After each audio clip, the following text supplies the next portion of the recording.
Oh, no. Okay. It's like a chair. Check. Hello, hello. Check, check. Check. Hello, can you hear me? No. Hello. Can you hear me? Check. There it is. There it is. There it is. There it is. There it is. There it is. Welcome, everyone. Sorry if you had a little snarl coming to campus with the road closure, but that's an interesting story that we'll talk about some other time. But I'm here to welcome Anne Kozak and Nina Cookie Horner. And I get to introduce Cookie, who's one of the most wonderful people I've ever met in my life.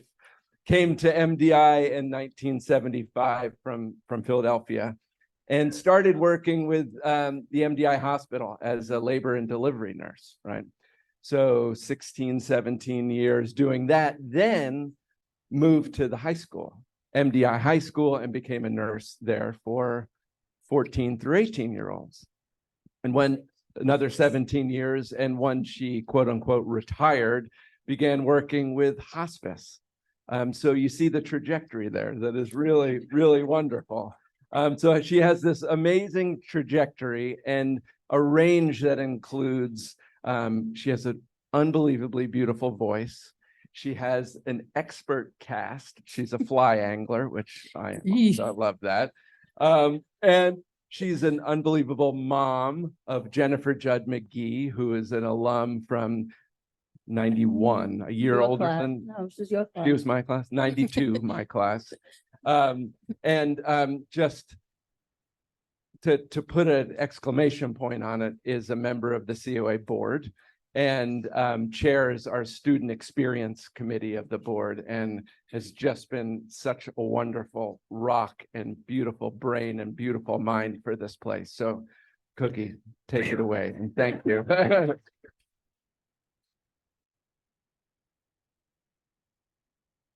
Well, that leaves me speechless.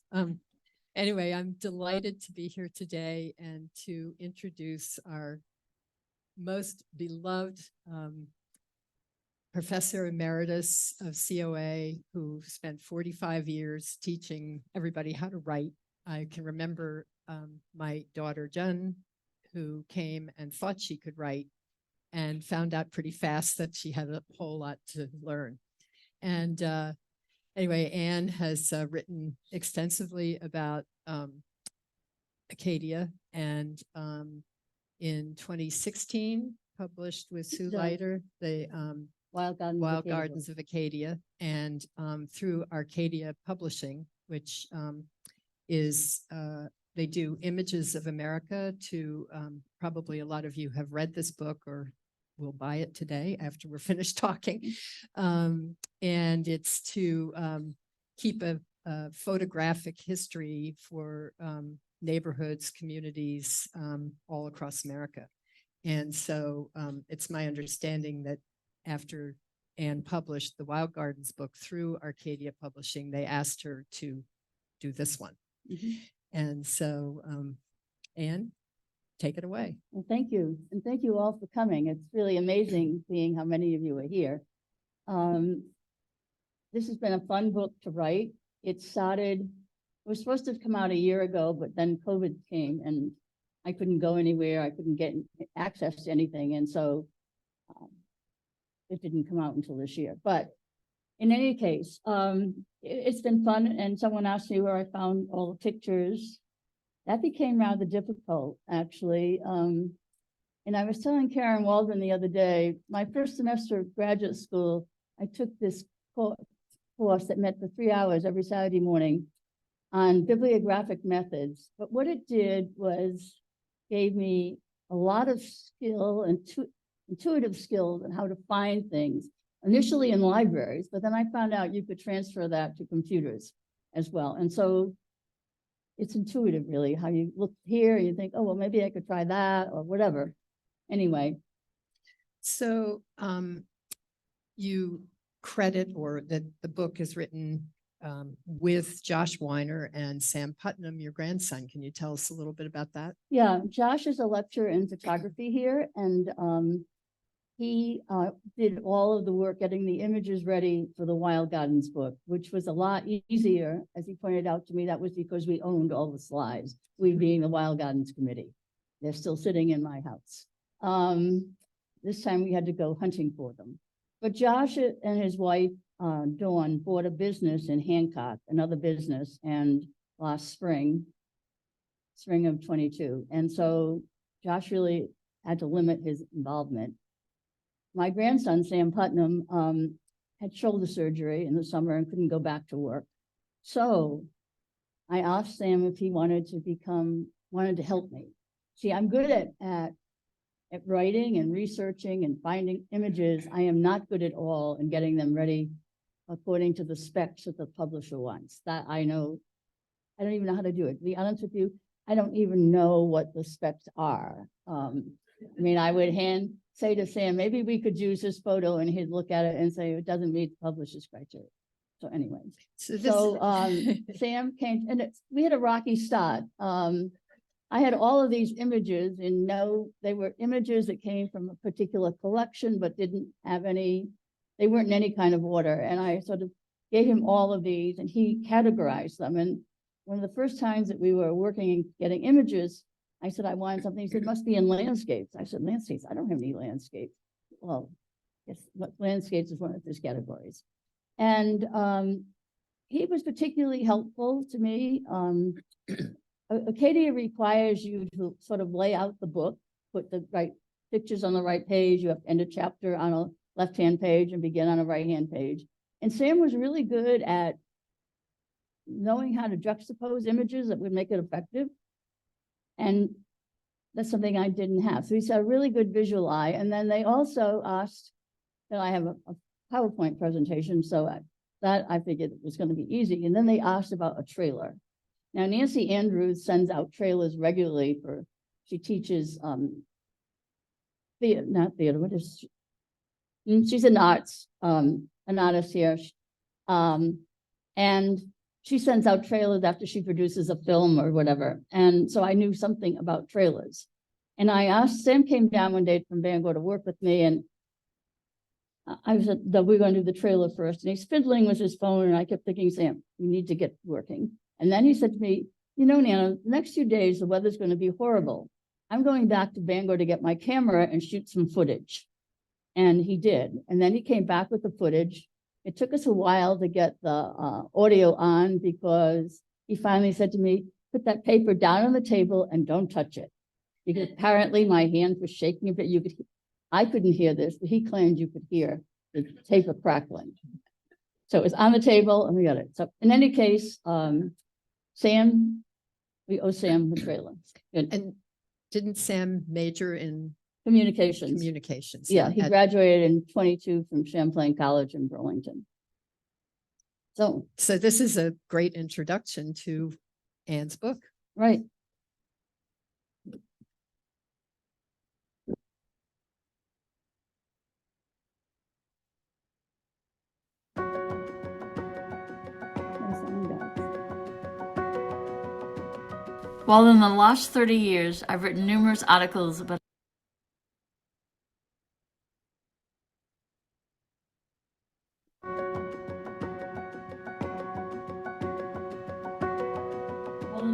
Well, in the last 30 years, I've written numerous articles about Acadia National Park. Researching this book not only gave me new insights, but was also enlightening. Most histories of Acadia chronicle the contributions of men in acquiring and preserving land. While these contributions were critical, women also played a pivotal role. Some funded memorial paths, others facilitated George doors acquiring lands, and still others donated land. For people to enjoy the park and to find respite required developing infrastructure that provided easy access, a goal of Dorr, John D. Rockefeller Jr., and National Park Service directors Stephen Mather and Anne Kozak. This book, which includes many previously unpublished images, examines the role of women, the activities that characterize people enjoying the park, and the development of infrastructure, particularly the bridges and motor roads. And that's Sam's work. I was really impressed when I saw it. So we are moving from that to a PowerPoint. So Anne, would you say that you always knew it was going to be about women? No, no, Or did that evolve? it evolved because, first of all, I was having trouble finding, thank you, Cora. I was having trouble finding images or finding a place where I could access them. And I found some online. The park has a digital archive. Some of those were available. Others weren't. Some are in, I don't know, some kind of cold storage, I was told. But in any case, as I explored more, I went back to some of the cultural landscape studies and spent a little more time trying to figure out how I could go about this, what I could find. And I kept finding these one lines about women, that Mrs. Kane did this, or Mrs. Smith did this, or paid for this, but nothing more. And so if I kept pushing and looking in more places, then I found out more information. I also found out that obituaries were wonderful.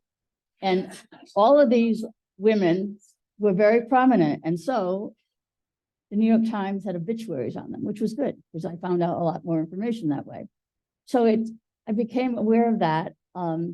By chance, the first time I went to the park, Marie Yarbrough, who's an archivist, gave me access to the Leo Goldman collection. And he was the chief engineer for the Cadillac Mountain Road. He was also an extremely good photographer. And so I had a lot of these images, and it's Leo Grossman is the name. And so I had that, and then I had this interest in women, and I met with Becky Colwell, who's chief of cultural and natural resources in Acadia, one time last August, and she said to me, we're sitting outside, so how are you going to pull together roads, women, and activities? I don't quite get it. So I said, well, I'm working on it. So in any case, I think I found a way to do that, and it was really interesting for me. So I hope you find it as well. So does that answer? Yeah. Also, could you talk a little more about the different places that you found photographs? I mean, for example, about the Satterley. Yeah, So I thought that was really interesting. There were some from the park. The Maine Historic Preservation Commission, the person there has a wonderful system, Kirk Mahoney, and he is most helpful. Josh and I went down there one time, and we pulled out things we thought we'd like, and I kept pulling out some other things that I think might be good for another book that I've been thinking about. So I've been thinking of that for a while. And I also found the Library of Congress, and the more I pushed around in the Library of Congress, I found what's called these Historic American Engineering Records, HAER. And sometime in the beginning in the late 80s, early 90s, historians did produce these reports on various projects in, I guess, all of the national parks. I was just looking in Acadia and then finding what I wanted in Acadia. But I printed these out, and so I had these, and they were a wealth of information as well. The Bar Harbor Historical Society was helpful. Dick Koff, who is the president of that and of the Bar Harbor Village Improvement Association, lent me all kinds of things, which turned out to be very helpful in planning. And like this, somebody wrote in the early 1930s, are you driving down Cadillac Mountain? And then they began to tell you what you could do as you got to the end of that loop around the summit. At 1.1 miles or something, you will see this in the distance. And so it was really delightful. And Dick lent me that and some other reports that I had not seen before. So I had those. Southwest Harbor Library has a fantastic archive, and they are very well organized. Sadie Cooley, who graduated from here, is the archivist, and she's really excellent. So, and most helpful. I asked her one day, like at 3 o'clock in the afternoon, I remember seeing this picture, you know, that some in a Cadillac with snow and conifers and everything. And I need another picture for that. Oh, I'll get it to you. So I had it about 2 hours later. I mean, she couldn't have been more gracious or helpful. And so I had those. I got some from the Northeast Harbor Library. And by the way, for some of you who are familiar with COA, in their archives, they've got a really, and I may still have it on my computer, really interesting article that Alice Eno wrote. I asked them to send it to me just because I thought, I wonder if it's the same Alice Eno, and it was really very interesting. So there's that, the Mount Desert Historic Society, I got a couple of images from them and from Jessup, but I sort of worked around, and as you found some things, you got interested in other things. That sort of moved you along. Okay. All right. So I'm not used to this this thing. Anyway. This is George Dorr. And this is a picture of George Dorr when he was older. He a lot of the times the pictures you see of him standing on the Emery Path, which was donated by Mrs. Anson, the widow of John Emery, who built the turrets. And, you know, he's much younger. He's at this mustache. He looks like he's dashing off somewhere. But Dorr spent his entire inheritance, literally, buying land and acquiring, you know, parcels of land, traveling to facilitate the park becoming Acadia National Park. And I'm sure a lot of you have read his history of the Acadia National Park, which is just delightful. And he was one of these people, like he talked about having met President Wilson under the pleasantest of conditions, because he was a house guest of the Pinchos, who had been, I think it was head of the Forest Service in Theodore Roosevelt's administration. And he gave a party for incoming members of Wilson's administration. So of course, Dorr's a house guest there. He gets there, he meets all these people, and it's really very, very helpful to him. And we'll talk more about even in getting the Scudic piece, which I'll talk about shortly, but he was very good about that. And he was also very savvy in terms of the fact that if this park were going to succeed and the federal government was going to take it over, that he realized in like 1912 that more had to be done to make it attractive to the federal government. And that's where he began this system of the gardens. So in 1901, Charles Eliot convened a group of people. He asked Dorr to come. Dorr brought George Vanderbilt and John Kennedy with him, the Kennedy of Canardan, and they formed the Hancock County Trustees of Public Reservation. It's essentially a land trust, and all of the land that was donated was put in that trust and eventually transferred to the federal government.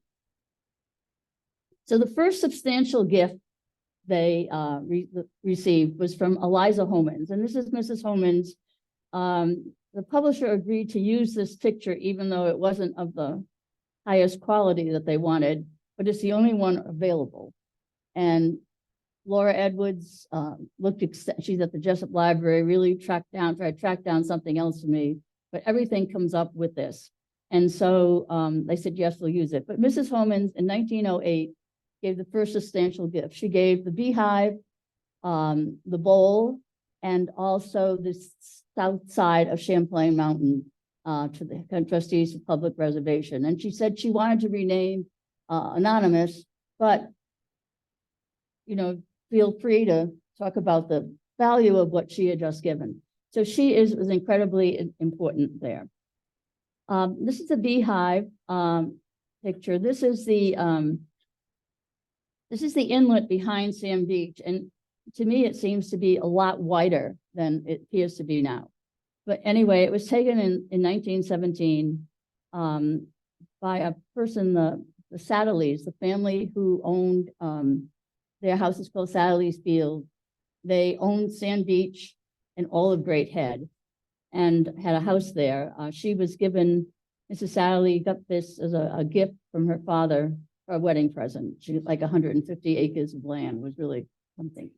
And in 1917, they hired a photographer to take pictures various things. And this is his picture looking at the beehive from with that boat in the picture. And there are other pictures of the beehive by other photographers and painters. But anyway, and I had seen the Satterleys had these beautiful gardens that Beatrix Farron had developed at the edge of Great Head. When you walk in, if you have park in that parking lot and you start walking in towards Great Head and Sand Beach, there are ruins off to your right. And that's where she had the gardens. And I noticed in the photo credit that it was to Christiane Van Heerden. And Christiane is on the faculty here. Graduated from here. He also is on the Wild Gardens Executive Committee with me. And so I said to him, Christiane, I saw this photo credit. Do you have any more photos besides the particular Farron Gardens, which I didn't really want at this point? And he said, well, I'll poke around and see what I can find. So the next time we had a meeting, he arrives with a shopping bag and this big scrapbook of pictures, and they were all fantastic. This was a really good photographer. So I lucked out and getting the pictures from Christiane. This is the Scudic Peninsula, and George Dorr was at a dinner somewhere, and he was sitting near Mrs. Leeds, who asked him, Mrs. Leeds was the widow of Geoffrey Moore, who bought all of the Scudic Head Peninsula and part of Grindstone Neck. And she said, wouldn't you like to have my property? And she offered it. When he died, Mr. Moore left it to her and to his two daughters. So they each owned a third of this property on Scudic. And of course, Dorr has said in his book, In the Story of Acadia, that this was particularly impressive because the surf is so fantastic there. But there was a catch in that the enabling legislation said the park could only acquire lands on Mount Desert Island, and this, of course, is across the bay. But he resolved that. But anyway, so Mrs. Leeds offered that, and she said, and I'll recommend to my stepdaughters that they donate theirs, which they agreed to do. She died before the transaction actually occurred, and she and her second husband, Mr. Leeds, had adopted a child, and he was the executor of her estate, and so he sold her share to the trustees of public reservation. But that's just how it just happens to be sitting there and say, oh, wouldn't you like my land? And it's not just any land or any bit of land, but a significant piece of land. So he got that, and then he, the man who was the Louis Crampton was chairman of the House Appropriations Committee for Interior, and Dorr heard that he and his wife might come to Acadia. And so what he did was he invited them to stay at Old Farm. This is a lovely house that he and his family built down at in Compass Harbor. It was torn down, but there are some remnants of it there. And so we invited them to stay, and he took, representative over to Scudic and whatever. And so he said, well, I don't see any problem with that. Just have your representative introduce legislation saying you can accept land on, off Mount Desert Island. And then the other thing that without that, Mr. Moore's two daughters were living in England, and they objected to the name Lafayette National Park. So it got changed to Acadia National Park, which was the Native American name for this property. But again, it was just I don't know how he did it. It just amazes me. Every time I reread that book, I'm amazed. So this is a tea house. This is Mr. Satterley. This house is on the tip of the highest point on Great Head. So you're looking east towards Schooner Head, if you look to the left of the building. And Mr. Satterley is there welcoming people. It was destroyed in the 1947 fire, and was damaged. It wasn't totally destroyed, and then the park sort of took it down, so it became less of a hazard. But they built this tea house of these, and inside they had rustic tables, and they invited people to come for tea and to enjoy the beautiful views. And so that's there. And then this is Mr. and Mrs. Satterley on their lawn. near it would be in the east side of Sand Beach. And of course, there's no lawn like that there now, but there is that. You have Gora Mountain to your to right of them, and in the distance is Otter Cliffs. But the Satterleys owned Sand Beach, and even before their daughters gave it to the park, they always welcomed people to swim and sunbathe there. So it was always a welcoming place. She died in 1946 and he died in 1947, but before the fire. So in 1948, the two daughters gave the land to the park with the stipulation that they put a monument up calling it Satterley Field. So as you walk into Sand Beach and you start going down the stairs, just to your right is this monument. So George Dorr had an option to buy Sertamont Springs, right of first refusal. And one day his lawyer, Mr. Lyman, called him to say that the property was going to be sold at noon. So he immediately authorized his attorney to buy the land. And so that, and the fact that there had been legislation introduced trying to revoke the tax-free status of the Hancock County Trustees of Public Reservation, prompted Dorr and others to realize that they needed to make this area more attractive to the federal government. And one of his ideas was a series of what he called memorial paths. 4 of these were funded by women, and 2 others were in honor of women.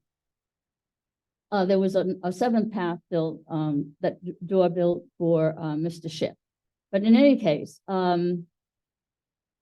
Kane, John Ennis Kane died, and Mrs. Kane gave this property. And all of these, the beach prop, which is a memorial trail, we'll see in a minute, is across Route 3 coming Champlain Mountain at the north end of the Tarn.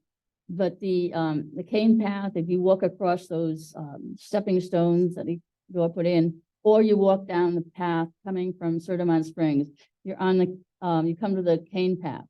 And all of these paths are interrelated. And this picture was taken by one of my students here, Malak Hidaway. This is Mrs. Kane in black and her sister, Mrs. Bridgham, and by the monument shortly after the monument was placed there and the path was built. And both of these sisters and their husbands contributed money to buy Dorr Mountain. And the 2 sisters owned Lakewood and all the land around Lakewood, and they donated that. Beatrix Barron had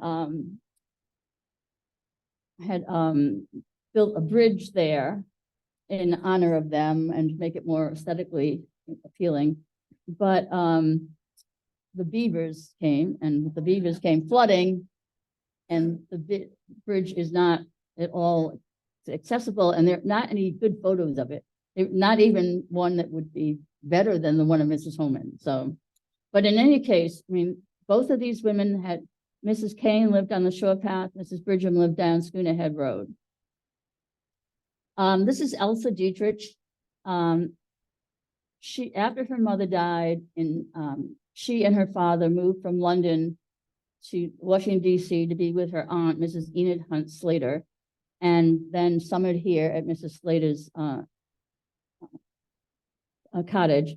And it's interesting because I grew up in Providence, and in Pawtucket, which is the next city over, the mills there were all kinds of mills, and a number of them were Slater mills. They're very, very well known. And Susan here once converted one of those mills into a very lovely house down in Providence, she and Andy.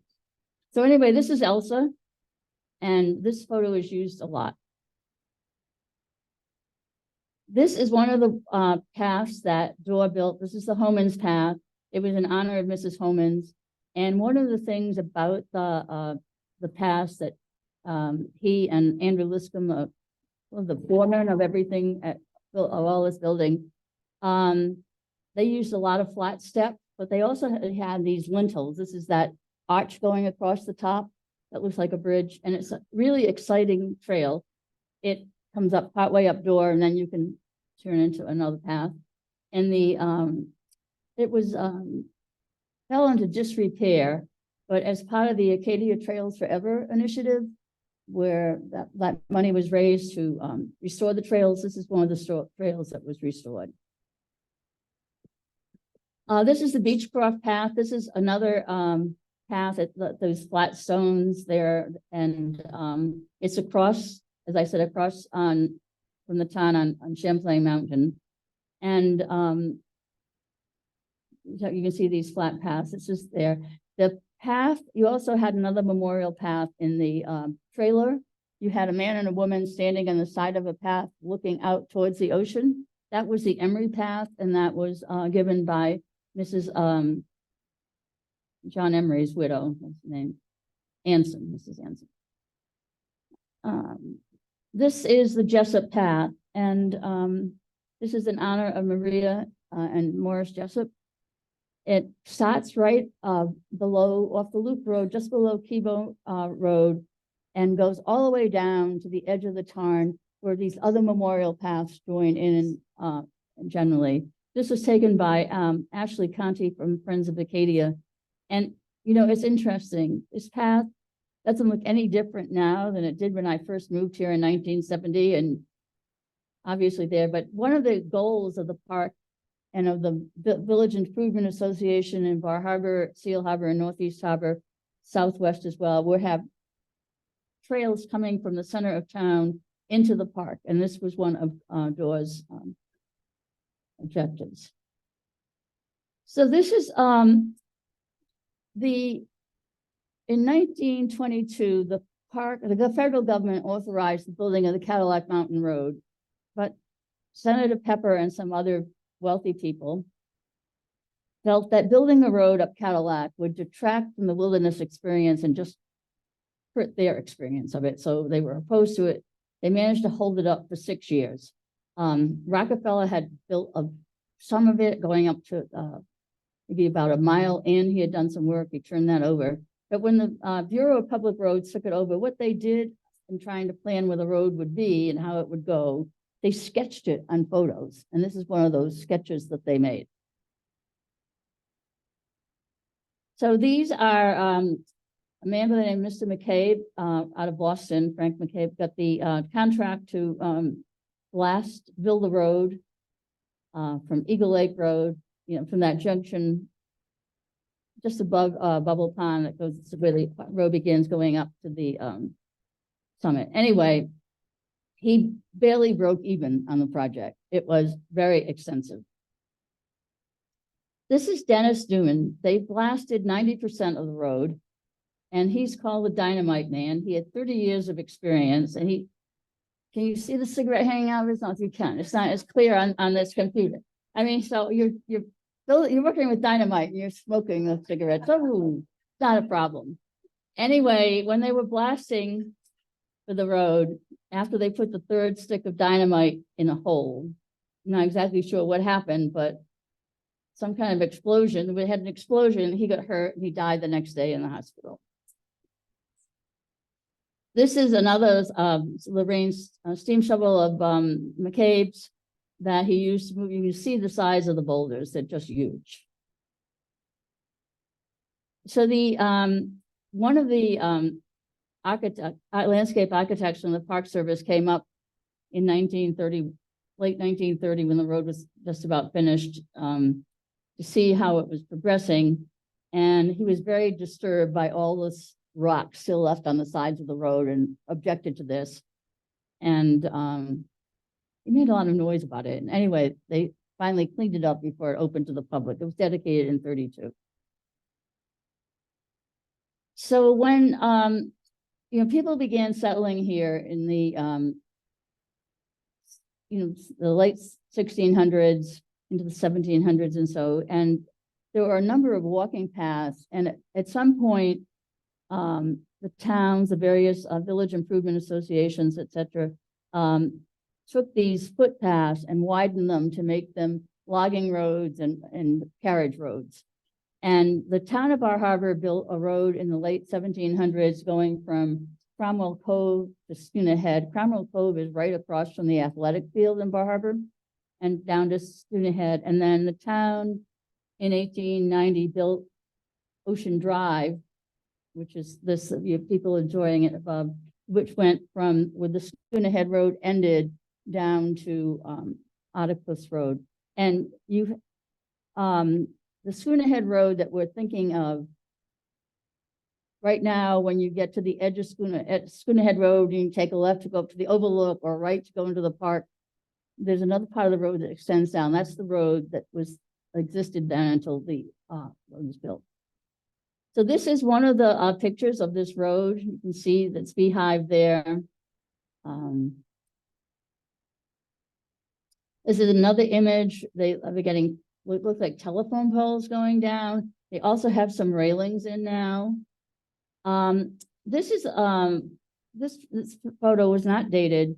You can see this walking path, and the road looks like it has been better constructed.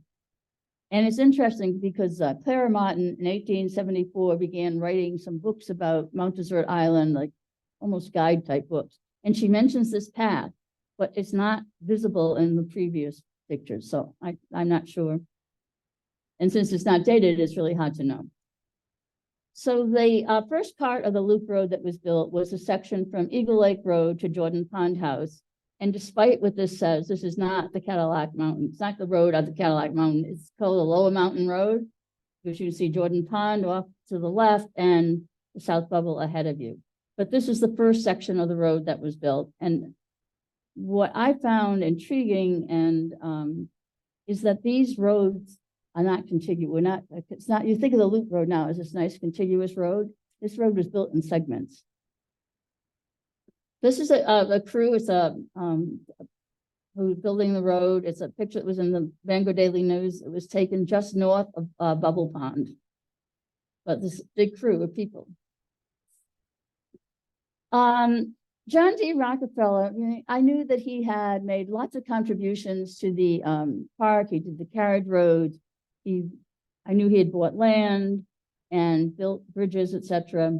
But I had no idea the extent of his involvement. His involvement went more than just buying land and deeding it to the park or getting some of these things constructed. He also provided a considerable oversight on these projects.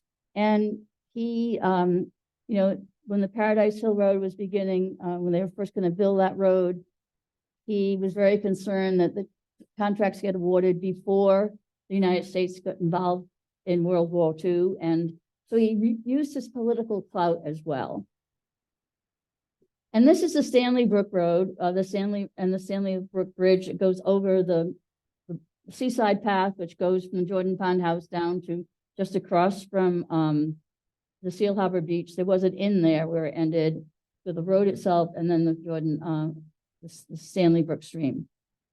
And not everyone was overjoyed at Rockefeller's involvement in all of these things. And one of the comments he made, he had Olmsted come up to look to be sure the road, the contours of the road, the size fit the narrow valley, and also whether the bridge was appropriate and so on. And Olmsted also ensured that as you came out of the Stanley Brook Road and looking towards Seal Harbor Beach, was really a good view there. But Rockefeller wrote, well, nobody can say anything about this because I own the road, I own the land on both sides of the road, and I own the bridge. So, it's my land, I'm building it. Yes, he deeded it to the government, but he owned it. He also enlisted Olmsted. This is Otter Cliffs. And until the mid-80s, the road was two-way, the loop road here. And he wanted to ensure that there were good views for everyone, which direction you came in. So he hired Olmsted, who came up with this this two-way road. So whichever way you're going, you see it. And the way it looks from the water, it looks like it's built into the cliffside. And then there's a walking path, which is in the to the far right of this picture.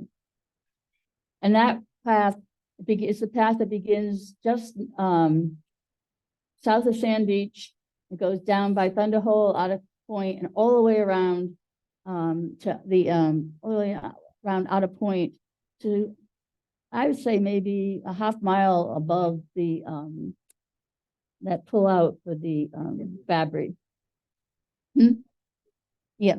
And on that path is a plaque commemorating Rockefeller, and it's not nearly as visible as, let's say, the Satterley plaque. But so the Paradise Hill Road, the road was built in 1951. In 1941, it was done there. They built it from Eagle Lake Road to Duck Brook and from Hulls Cove to Duck Brook. But because there was no bridge, road was not usable. And even though Rockefeller had lobbied to get those contracts out, it didn't happen. And they got the road built, but not the bridge. In 1951 to 53, there was a contract let out then for the bridge. This is the bridge that's on the Paradise Hill Road that spans Duck Brook. And it's triple arched. It's a fantastic bridge. It's not as visible from like Route 3 as it probably was when there was less foliage there.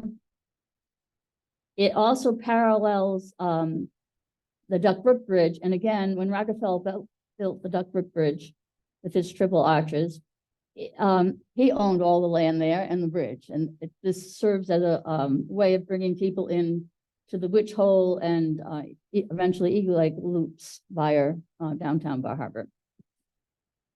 This is the finished bridge. So you finally then are able to cross over the bridge. You have 3 other bridges that had to be built. And because of where the bridges wanted to be, what they wanted to locate the bridges, they had to get permission of the town of Bar Harbor, and they got permission in 1940 town meeting. This is the bridge, which is just about a mile west of the Cadillac Mountain entrance to Acadia. And this is the bridge. There's native granite on it. This is one of 3 bridges. There was another bridge built at Route 233, we'll see in a minute, and then the bridge over, they call the Duck Brook Road. It's the bridge when you cut off from West Street Extension to go to Duck Brook and that roundabout way, there's a bridge that goes over. So that's it. But this is another picture of this bridge being constructed. When Rockefeller built the bridge, the Eagle Lake Bridge, the town asked him to extend it by 6 feet, and he said no, mainly because of the cost. It would have cost $4,000 more. He was sure that if they were in that position, they would feel the same way. And in the mid-1970s, by this time, it's become a major east-west thoroughfare. Eagle Lake Road, trucks had gotten much wider, and there were a lot of safety concerns. So the National Highway Administration and the town of Bar Harbor and Maine, Road Association, DOT. whatever. Anyway, they decided that they would extend the bridge. They were going to move the bridge, and they wanted to. Harold McQuinn got the contract to move the bridge, and the original plan was take the entire bridge down stone by stone and then rebuild it. And he got the idea that perhaps you could separate the arch instead. And to be sure that you'd be able to move the arch safely, he built these, he tested it out at their lot in Hulls Cove. And you've got ball bearings that you can see on the right. These really held the weight of the bridge.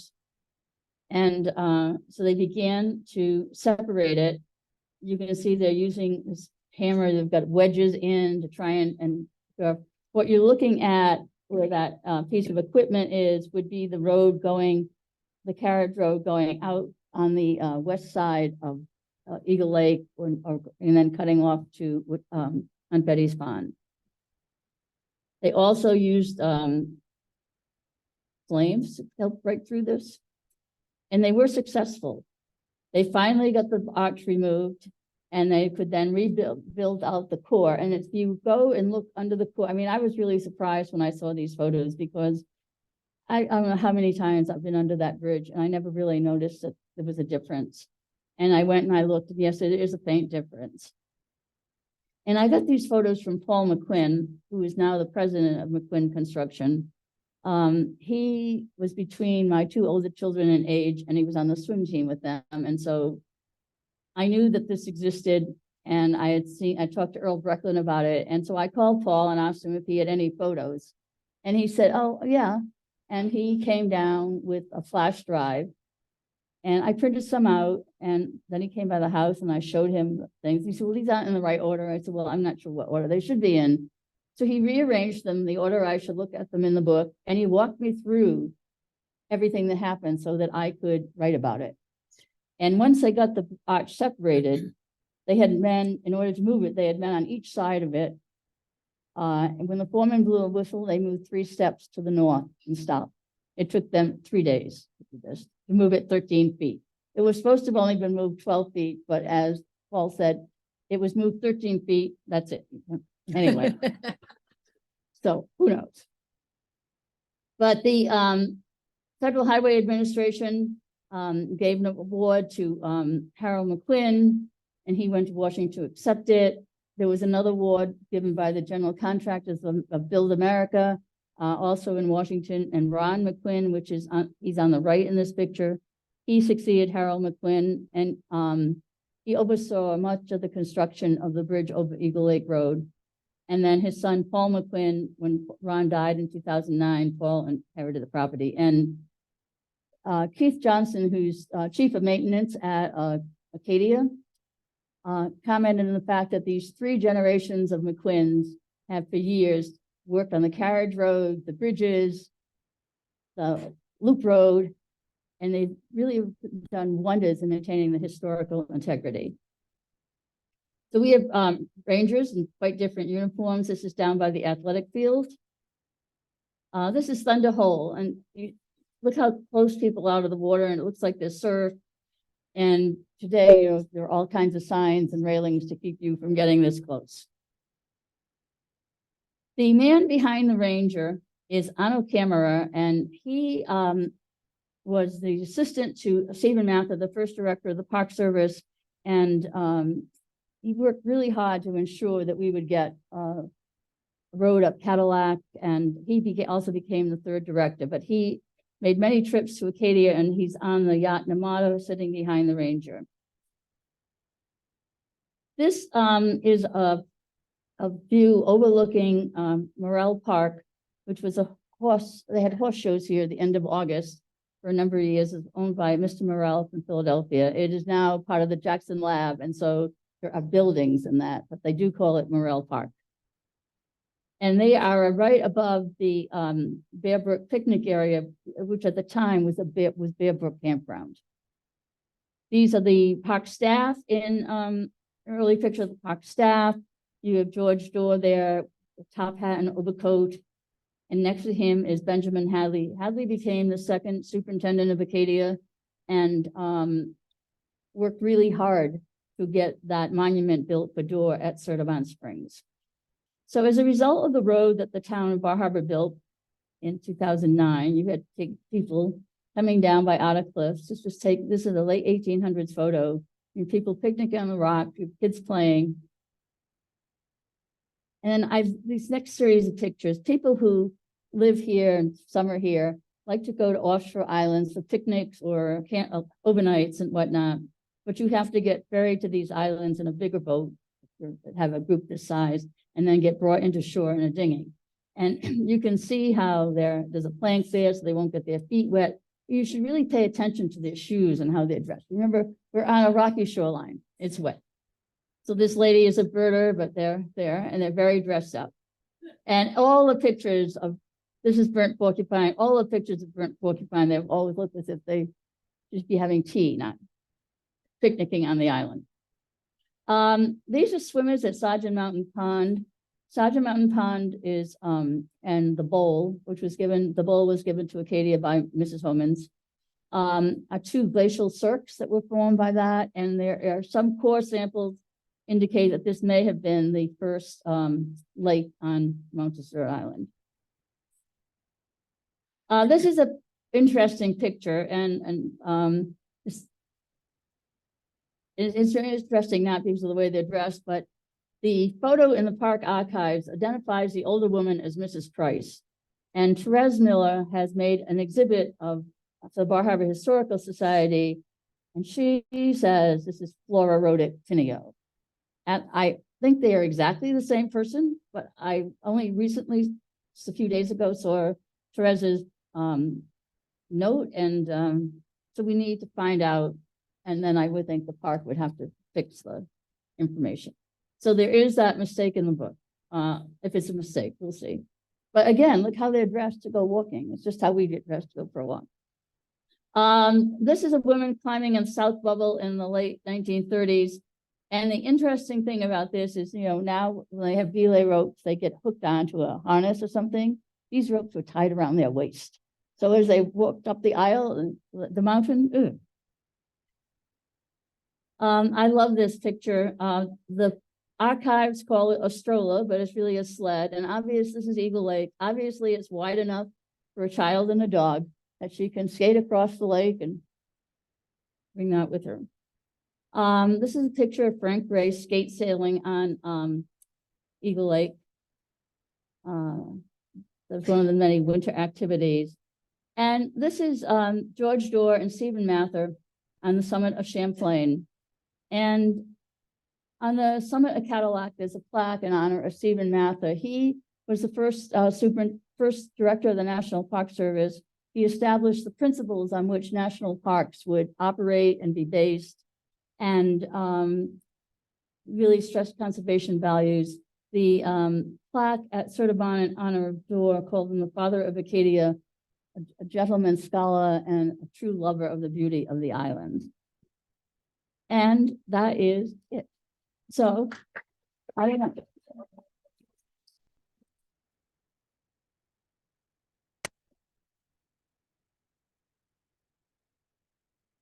Thank you. So, Anne, one of the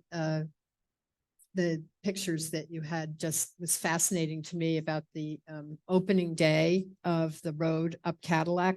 There were 3,000 cars that went up there that day. And that was before it was officially dedicated. Yeah. And there were also pictures of these cars that you can imagine what they look like coming down in the snow. Back in the day, they didn't close the road up Cadillac. You just took your chances and went. And you put chains on your tires. Yeah. And so on. Yeah. Yeah.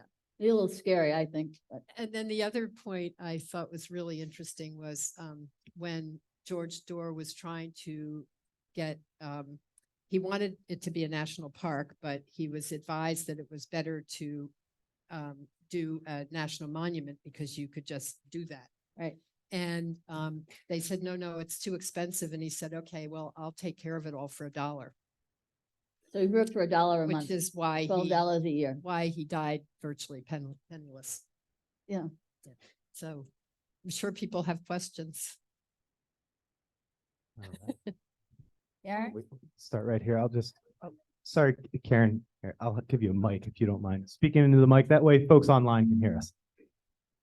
Sorry, thank you, Anne. I was wondering if you could tell us more about some of the equipment stories you found out, because you've told me some and they're really interesting. The equipment, you mean on the Cadillac Mountain? What did you do? Good. You mean on the Cadillac Mountain Road? Okay. So they brought in, they had a stone crusher up there. They did it in 2 phases. They had this constructing or grading thing, and then they had the surfacing. So a contractor from Waterville did the surfacing. They brought up a stone crusher so that they could crush the granite that they had blasted out and make stone for the road. They also had this contraption, according to Paul McQuinn. I showed it to him one day, and I said to him, "What do you think this is?" And he said, "Oh, I think they built it just for this project. Look, if they've got wagon wheels on it, and the idler is not in the right place. It's too high for a regular truck. And it definitely looks like something somebody put together, but it was very good apparently at lifting big, heavy rocks."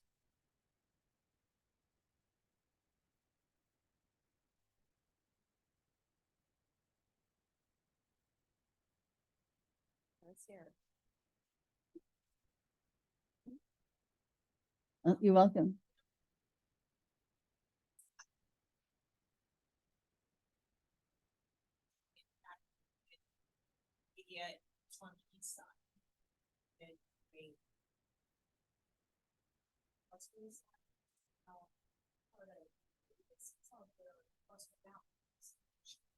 Where there are a lot of people involved in that side of Those mountains were not acquired until, after the Depression. The government made funds available to buy up lands that people, because of the Depression, could no longer afford to keep or were not good agricultural parcels. And so Dorr bought, was able to get a number of acres of land over there. He also got 3 different civilian conservation crews. 1 worked at Schoodic and 2 worked on here. And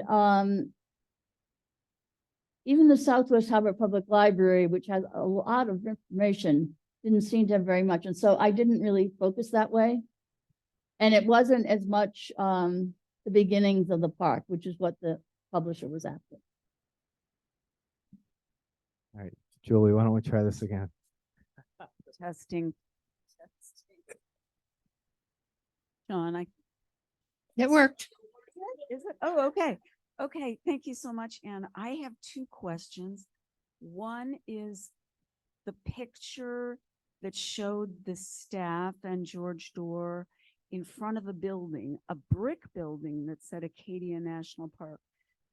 Where is that building? Do you know? Over here on the Dorr, front part of the Dorr Museum. Okay. When they built the Halls Cove Visitor Center, they moved that building, they moved it up here, and the front still looks pretty much the same. But you have to see the architectural drawings, I guess, to know. And they added on, obviously, to the Dorr Museum. But getting it moved, Miller Doherty, who was in charge of public buildings and grounds and public safety until recently, he realized that there weren't any telephone poles or electrical poles in the park. So he arranged for the building to be moved down Wedgelawn Avenue to the Loop Road, and then brought all the way around down West Street Extension, and then where the Park Road ends, and then brought it down Bloomfield and Highbrook Road to here. But they had to take down telephone wires and electrical wires in order to move this building. But that's where it is. That's really crazy. Thank you. My second question is, in your research, did you come up with anything about the breakneck path, which goes up behind the post office in Hulls Cove? Yeah. Begins right at Rocky Man's and goes up to Yeah, ponds, and then those paths were also built there. There spurs off of the road going from Eagle Lake, the carriage road going from Eagle Lake out towards the Witch Hole Loop. You've got spurs going off that way and coming out in different places. Yeah, I did see mentions of it, but I didn't have any pictures either. thank you.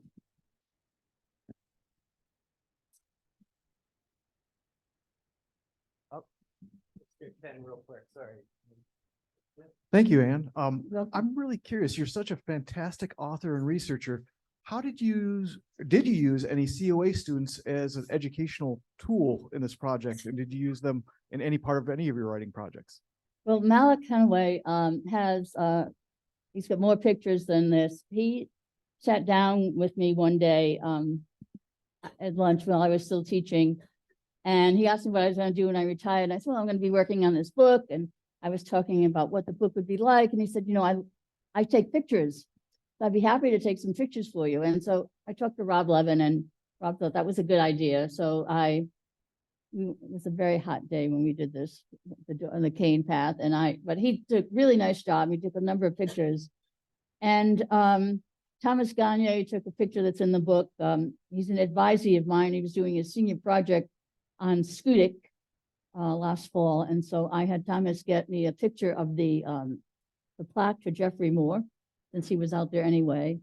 And then I had started working when I started working on the Wild Gardens book, before that I wanted to get information about the women who were involved in bringing this garden into fruition. And Graham Reeder did a lot of research, and there'd be times when I would say, you know, Chloe Meyer, who's a student right now, did some work for me in getting me. See, the other thing I'm not very good at is computers always. I can't really navigate myself well with them, but Chloe could. So I had Chloe got me a lot of information. Ellie Jackson went through a number of photos, just finding out things I might want to see. It was fun. If I may, a three-part question, all related to the laboring staff involved in the construction of the roads and the rock work over the years. First, of the labor, were many immigrants? Secondly, if they were, from what nations? And third, what women were involved in what ways and to what extent in the actual construction of the park?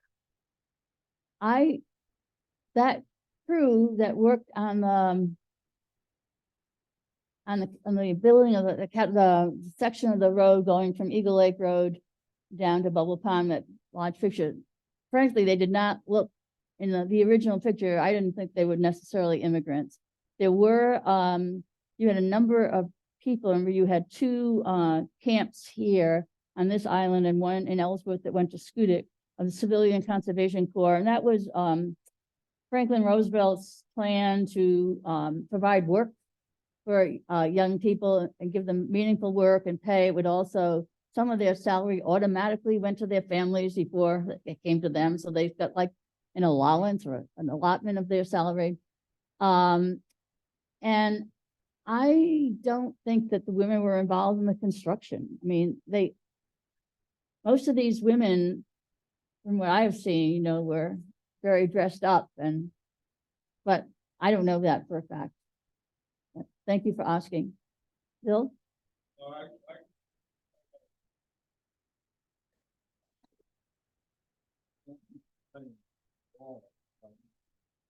Go back in the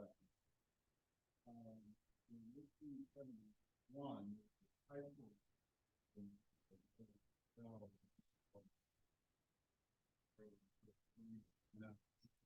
and as a result of that, two things became paramount to one was to get a clean source of public water supply, rather than these shallow wells that people how do you get to the other end process? And that's where the Italians came in one, because that required digging a ditch all the way from West Street down to Ogden Point.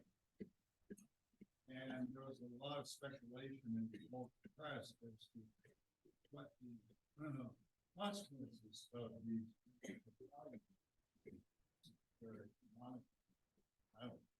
would have, both culturally and possibly.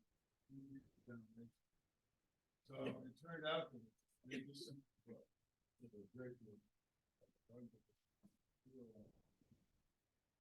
other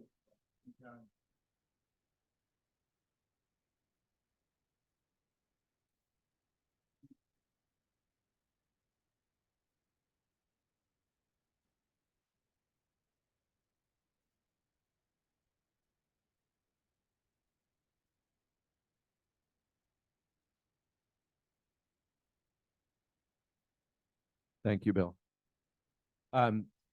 Just following up on the Italian stonemasons, I know I have a beautiful picture in my office of the turrets building, which was built from 1893 to 95, and the masons were largely Italian there. And when in 2012 and 13, when we were repointing, we found an old chisel behind one of the walls. So that was pretty amazing.